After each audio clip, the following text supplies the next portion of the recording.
consider the wider issues here and bring in Olivier Guitta, who's former Director of Research at the Henry Jackson Society. Olivier, thank you very much for joining us here. It's been an important day, clearly, but the struggle to stop radicalised terrorists is still an ever-present threat. Do you feel that France is winning the battle? Yes. Just want to say I'm the Managing Director of GlobalStrat. I have no more affiliation with the Henry Jackson Society. The Managing Director of Global... Yes. GlobalStrat, yes. OK, I'll make sure that is said at the end as well. Thank you. Carry on, please, sir. So what I wanted to say is that for now, the battle is still going on strongly with both domestic and international threats. And we see that there's almost a plot a month that is foiled by security services in France. And the threat is closer to the highest level it has ever been, whether it is from homegrown terrorism, from people affiliated with Islamic State or Al-Qaeda, but also, not to forget, potentially Shia terrorism linked to Hezbollah and to French policy vis-à-vis Iran. Indeed, and of course, French foreign policy in some way is shaping how that threat may develop, isn't it, given France's involvement in various fields of conflict around the world? Yes, but it's less of an issue than before. I mean, what we have seen recently in terror attacks where people that were radicalized in France that sometimes didn't even want to go to Syria or Iraq to join Islamic State. And what is extremely important in terms of the counterterrorism strategy is how security services are extremely good at pinpointing the potential jihadist. Today, we released with one organization I work with, GlobalStrat, a report looking at the French jihadist scene, and we found out that 97% of the jihadists that carried out attacks in France since 2012 were known to authorities, whether the police or the security services. So that's one point to remember, is that extremely good finding out of potential jihadists, but then it's extremely difficult to monitor 25,000 people. Olivier, I can hear people, sorry to interrupt you, sir, I can hear people screaming at the screen now saying, if they know about these people, why can't they stop them?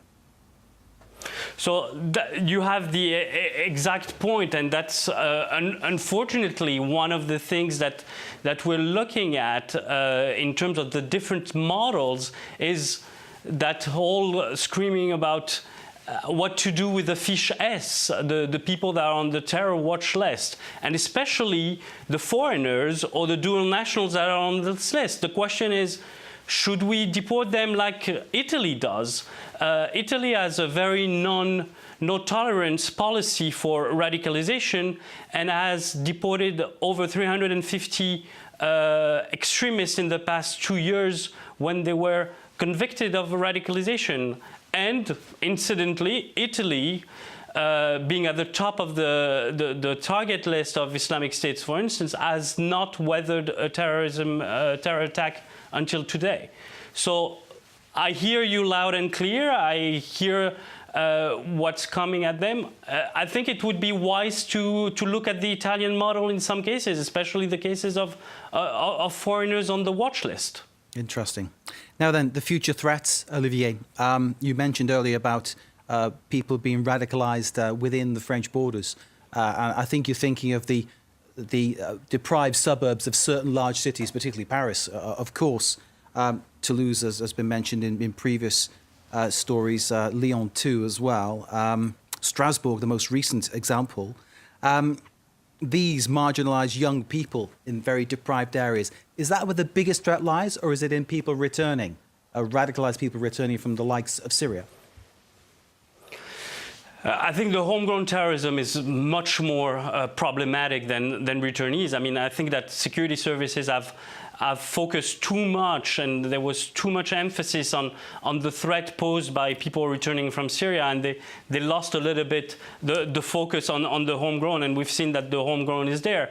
And interestingly, as you mentioned, in terms of radicals, the crime-terror nexus that we see in the case of Sheriff Shekat, the Strasbourg Christmas market attacker that was convicted 27 times, is extremely prevalent. I mean, we found in the GlobalStrat study that 19% of the people that we studied were multiple offenders.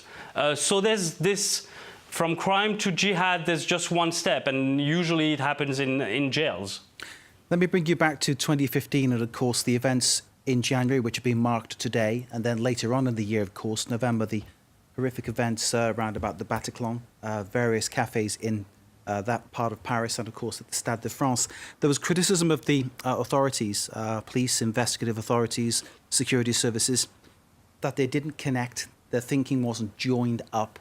Has that been improved since that period? Do you think now that the French security services on all levels are functioning in such a way to protect the country properly?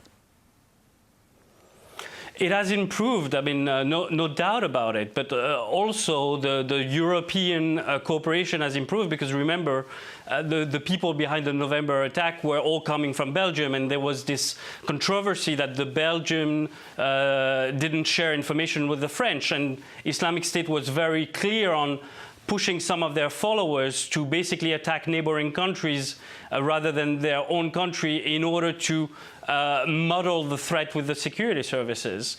But the problem lies in the sheer number of extremists. I mean, we were talking earlier about the Fiche S, 25,000 people.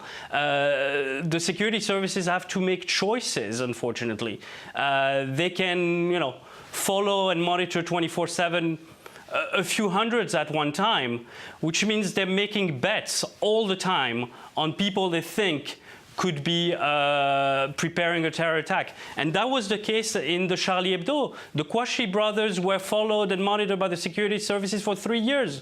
And then, because nothing happened, they stopped the surveillance, and then a few months later, unfortunately, they carried out the attack. So it's extremely difficult, even if you have a very coordinated security service, to basically cover all your tracks. The only way to do that is to rebuild a human intelligence apparatus that will get you people to infiltrate some of those cells. My questions have been critical of the security services, but I will state here and now they're doing a fantastic job against a very formidable enemy. And of course, it takes the enemy just one chance of getting lucky. But the thing is, the security services need to be lucky every time to make sure these things are stopped. So hats off to them for the job they're doing, and may they continue to make the improvements that you've been speaking about. Olivier Guitta, the Managing Director of GlobalStrat, thank you, sir, very much for joining us here on France 24. My pleasure. Thank you.